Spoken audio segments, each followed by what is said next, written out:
हमारा युवा वर्ग मोदी जी के साथ खड़ा है।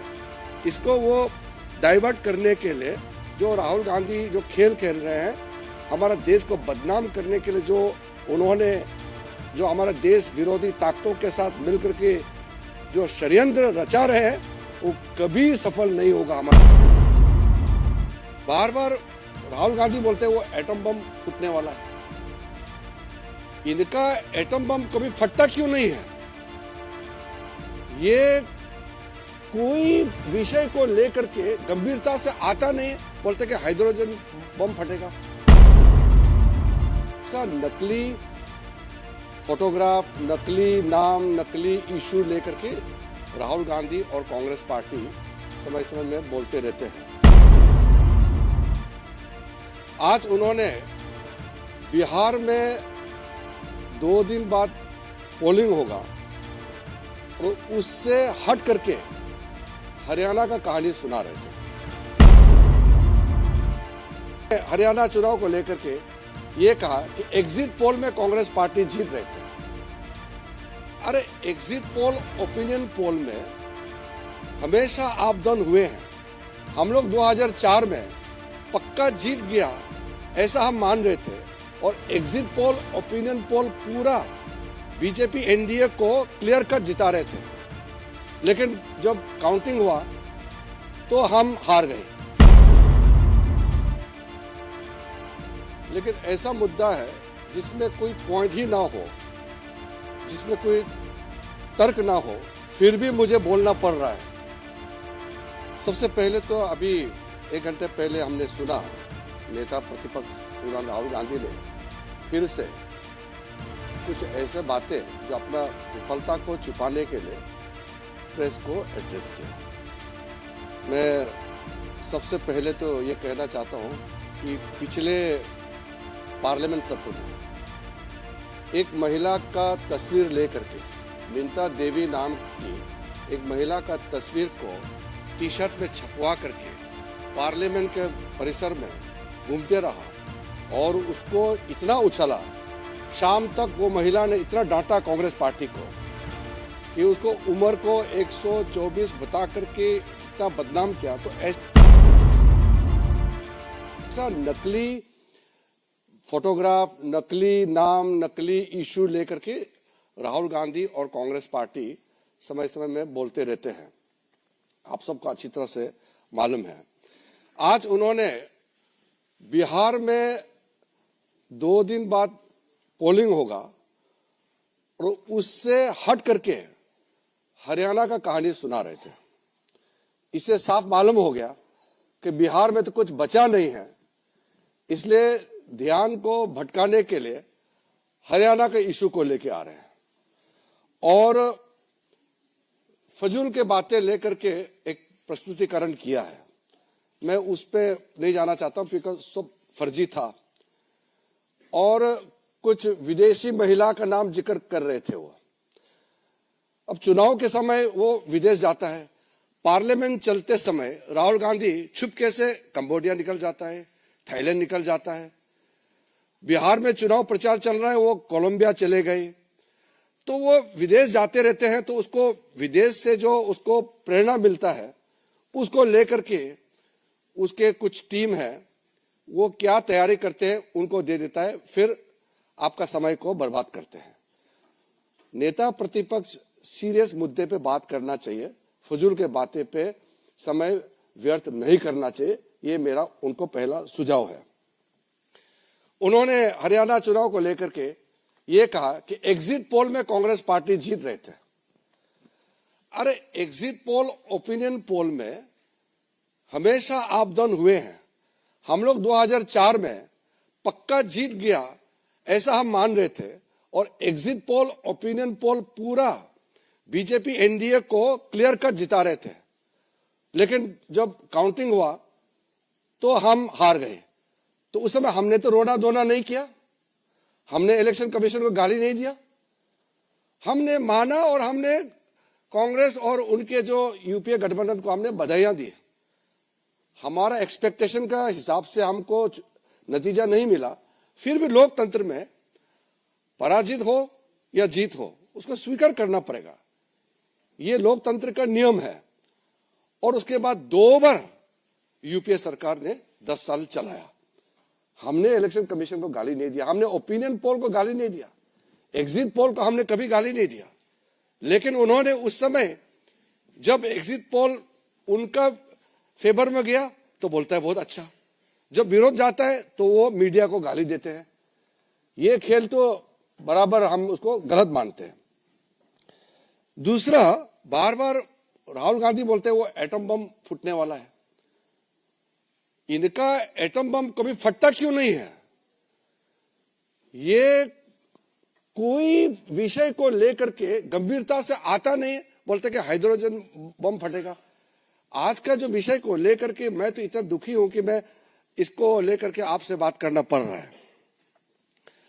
हरियाणा में चुनाव चल रहा था, उनके वरिष्ठ नेता कुमारी शैलजा ने उसी समय कहा कि हरियाणा में कांग्रेस जीत नहीं पाएंगे क्योंकि हरियाणा के कांग्रेस के नेता ही हराना चाहते हैं। अभी 3 दिन पहले उनके एक फॉर्मर मिनिस्टर ने कांग्रेस से इस्तीफा दिया और ये भी कहा कि कांग्रेस हरियाणा में इसलिए हारा कि कांग्रेस के नेता ही काम नहीं कर रहे थे और खुद ही हरा रहे हैं। और फिर कांग्रेस के जो वहां के प्रदेश अध्यक्ष, उनका नाम है राव नरेंद्र सिंह, उन्होंने कहा कि वहां तालमेल ही नहीं है ग्रास रूट में कांग्रेस पार्टी का, कैसे जीत सकते हैं? जब उनके नेता, कांग्रेस के नेता ही कह रहे हैं कि वो अपने वजह से हारे हैं और यहां राहुल गांधी कह रहे हैं वोट चोरी हो गया, इलेक्शन कमीशन को गाली दे रहे हैं। इस तरीके के आप बात करेंगे तो कौन विश्वास करेंगे? बार बार चुनाव हारने का बाद भी सबक नहीं सीखते हैं। कांग्रेस के कई नेता हमसे मिले हैं, बहुत दुखी है। वो कह रहे हैं कि राहुल गांधी जब तक उनका नेता रहेगा कांग्रेस जीत नहीं सकते हैं, और वो ईवीएम को गाली दे रहे हैं। तो इसलिए मैं आपको बहुत साफ साफ कहना चाहता हूं, एक सिंपल प्रोसेस को मैं बहुत शॉर्ट में कहना चाहता हूं, क्योंकि कॉम्प्लिकेटेड नहीं है सिस्टम। हमारा लोकतंत्र बहुत साफ है। हमारा इलेक्शन प्रक्रिया में सबसे पहले इलेक्शन कमीशन इलेक्शन को चलाते हैं। तो इलेक्शन कमीशन का बात मैं आपको नहीं कहूंगा क्योंकि इलेक्शन कमीशन खुद ही कहेंगे। बीजेपी का नाम लिया है और बीजेपी का मुख्यमंत्री का एक क्लिप को चला के बोला है, इसलिए मैं उसको जवाब देना चाहता हूं। हमारे वहां के हरियाणा के मुख्यमंत्री ने एक लाइन कहा कि हम चुनाव जीतेंगे, हमारा अच्छा व्यवस्था है। व्यवस्था मतलब क्या है? बीजेपी, हमारा डिसिप्लिन, हमारा काडर, हमारा जो कार्यकर्ता, हमारा नेता का समर्पण, हमारा कार्यकर्ताओं का त्याग, ये है हमारा व्यवस्था, ये है हमारा ताकत। इसी से हम विश्वास से कहते हैं कि हम चुनाव जीतेंगे। हम 24 घंटे दौड़ते रहते हैं। मैंने भी अपना जिंदगी में 3-3, 4-4 महीने गांव घर नहीं देखे हुए अलग अलग जगह में पैदल चलते थे। ये हम लोग का सिस्टम है बीजेपी का, ये हमारा व्यवस्था है। इलेक्शन में सबसे पहले वोटर लिस्ट होते हैं, वोटर्स की सूची होते हैं। वो सूची सबके पास उपलब्ध होता है, वेबसाइट में होता है। पॉलिटिकल पार्टी उस सूची को देख सकते हैं और उसके बाद क्लेम्स एंड ऑब्जेक्शन का मौका होता है। कोई भी अगर ऐसा लगे कि उसका नाम कट गया है, कोई फर्जी है, उसको कंप्लेंट देने का सिस्टम होता है। सूची में सिर्फ भारत के नागरिक ही नाम हो सकता है सूची में। अगर कोई गलत हो गया तो उसको हटाने के लिए प्रक्रिया इलेक्शन कमीशन ने चलाया भी है। अभी एसआईआर जो कर रहे हैं वो वोटर लिस्ट शुद्धिकरण के लिए होता है। तो अगर बिहार में सब लोग खुश है कि हाँ हम जेन्युइन वोटर है, मेरा नाम सूची में है, कोई कंप्लेन नहीं है। जो नकली है, जिसका नाम नहीं है या जो इस दुनिया में नहीं है या चले गए हैं, उसका नाम कट गया, वो कंप्लेन नहीं कर रहे हैं। राहुल गांधी रो रहे हैं। वहां पब्लिक खुश है कि शुद्धिकरण होना चाहिए हमारा वोटर लिस्ट का। और प्रॉब्लम सिर्फ राहुल गांधी में है, कांग्रेस पार्टी में भी बहुत लोग अभी दुखी हैं। बिहार में कई लोग कह रहे हैं कि राहुल गांधी उनके वहां प्रचार में ना आए, क्योंकि वो आने से जो थोड़ा कुछ चांस है वो भी बिगड़ जाते हैं। आपने देखा होगा वो आरजेडी के नेता भी कभी भी राहुल गांधी का लाइन का बात करता ही नहीं है, क्योंकि राहुल गांधी दुनिया भर का नाम सारा बात करते हैं तो वो लोगों से कोई कनेक्ट होता नहीं है। जब क्लेम्स एंड ऑब्जेक्शन होता है, वोटर लिस्ट फाइनल होता है, तो उसका वोटिंग प्रोसेस होता है। जो वोटिंग होते हैं उस समय हर पॉलिटिकल पार्टी के पोलिंग एजेंट्स होते हैं। इलेक्शन कमीशन का जितना ऑफिसर्स है वो तो स्टेट गवर्नमेंट का ही ऑफिसर होते हैं, उसको इलेक्शन ड्यूटी में लगाते हैं। फिर बाहर से ऑफिसर ऑब्जर्वर के हिसाब से आते हैं। जब वोटर वोट डालते हैं तो पोलिंग एजेंट, अलग अलग पॉलिटिकल पार्टी के पोलिंग एजेंट्स पोलिंग स्टेशन में रहते हैं, वो चेक करते हैं कौन वोट डाला है, कौन अभी नहीं डाला, वो चेक करता है। अब अगर कांग्रेस का एजेंट वहां अगर नहीं है तो बता दे कि वो एजेंट नहीं रख पाया। पोलिंग एजेंट रहता ही है, हर पॉलिटिकल पार्टी का, हर कैंडिडेट का पोलिंग एजेंट रहता है और उसी हिसाब से वोटिंग होते हैं। उसके बाद में जो वोटिंग होने के बाद अगर कोई उसमें गड़बड़ी है तो आप इलेक्शन कमीशन को पिटीशन दे सकते हैं, अपील कर सकते हैं। उसमें अगर लगता है कि न्याय नहीं मिला तो फिर आप अदालत जा सकते हैं। ये सब तो करना नहीं इनको। फिर जब पोलिंग हो जाने के बाद जब काउंटिंग होते हैं उसमें भी हर कैंडिडेट का, हर पॉलिटिकल पार्टी का काउंटिंग एजेंट्स होते हैं। वो बहुत पारदर्शिता के साथ, पूरा ट्रांसपेरेंसी के साथ सारा इलेक्शन प्रोसेस होता है। मैंने 7 चुनाव लड़ा है। हम कैंडिडेट में रहते हैं, हमारे एजेंट्स रहते हैं। कहां गड़बड़ी होते हैं? अगर गड़बड़ी हुआ, कोई अधिकारी ने गड़बड़ किया तो अदालत जाएंगे। तो अदालत में कभी कभी हुआ है, चुनाव को रद्द भी कराया है, न्याय देता है। इनको अदालत नहीं जाना है, इलेक्शन कमीशन में अपील नहीं करना है। बस प्रेस कॉन्फ्रेंस कॉल करेंगे और किसी ने प्रेजेंटेशन बना दिया उसको दिखाएंगे और फिर भाग जाएंगे। क्या लोकतंत्र ऐसे चलेगा क्या?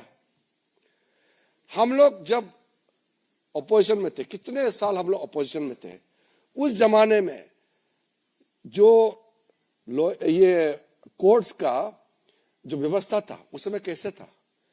सारे जजेस सरकार अपॉइंट करते थे। आजकल तो कॉलेजियम सिस्टम से जजेस अपॉइंट करते हैं। कांग्रेस के जमाने में कांग्रेस ही सरकार जज अपॉइंट करते थे। इलेक्शन कमीशन सरकारी अपॉइंट करते थे, सीबीआई डायरेक्टर, सारा चीज सरकारी अपॉइंट करते थे। लेकिन भारतीय जनता पार्टी ने कभी भी ये नहीं कहा कि हम लोकतंत्र में विश्वास नहीं रखते हैं, कभी नहीं कहा। हम संघर्ष करते रहे, लगातार संघर्ष करते रहे और हमने जीत प्राप्त किया, लोगों का विश्वास प्राप्त किया है। हमने कभी भी अदालत को गाली नहीं दिया, हमारा पार्टी ने कभी भी इलेक्शन कमीशन को गाली नहीं दिया। हमने लोकतंत्र की व्यवस्था को हमने सवाल नहीं उठाया। अगर कहीं गलती हुई है तो उसके लिए अदालत जाना है तो भी हम लोग जाते थे, पिटीशन देने थे, इलेक्शन कमीशन को देते थे। लेकिन हमने अपने देश का लोकतंत्र को हमने कभी गाली नहीं दिया। ये आदमी विदेश में जाकर के हमारा देश का तंत्र को गाली देते हैं, हमारे देश को गाली देते हैं, अदालत को, हमारे लोकतांत्रिक व्यवस्था को, इंस्टीट्यूशन गाली देते हैं। और जब लोगों का बीच में नहीं जाते हैं, बाहर घूमते रहते हैं, तो चुनाव तो हारेगा ही। फिर भी कभी कभी कुछ स्टेट में कांग्रेस पार्टी भी जीते हैं, तो फिर क्यों सवाल नहीं उठाए उस समय? तेलंगाना में कैसे सरकार में आए कांग्रेस, कर्नाटक में, हिमाचल में, पंजाब में आम आदमी कैसे जीते, तमिलनाडु में, केरल में अपोजिशन पार्टी के लोग लगातार कितने बार जीते हैं? हमने कभी सवाल किया है? तो इसलिए मेरा पत्रकार बंधुओं से मेरा ये हाथ जोड़ के मैं विनती करना चाहता हूं कि आपका समय को राहुल गांधी जी समय समय में खराब करते रहते हैं, लेकिन जो सही मत है आपके माध्यम से लोगों तक पहुंचना चाहिए। क्या वो जेन जी को उकसाने की बात करते हैं? हमारे देश के लोग समझदार हैं। देश के पूरा युवा पीढ़ी, पूरा न्यू जनरेशन मोदी जी के साथ खड़ा है, क्योंकि दुनिया इकोनॉमिक स्लो डाउन में गुजर रहे हैं। भारत 7% से ऊपर इकोनॉमिक ग्रोथ रेट होकर के फास्टेस्ट ग्रोइंग इकोनॉमी, बड़ा अर्थव्यवस्था बना हुआ है। तो इसमें हमारा युवा वर्ग मोदी जी के साथ खड़ा है। इसको वो डाइवर्ट करने के लिए जो राहुल गांधी जो खेल खेल रहे हैं, हमारा देश को बदनाम करने के लिए जो उन्होंने जो हमारा देश विरोधी ताकतों के साथ मिलकर के जो षड्यंत्र रचा रहे हैं, वो कभी सफल नहीं होगा हमारा देश में। मैं बस इतना ही आपको कहना चाहता हूं।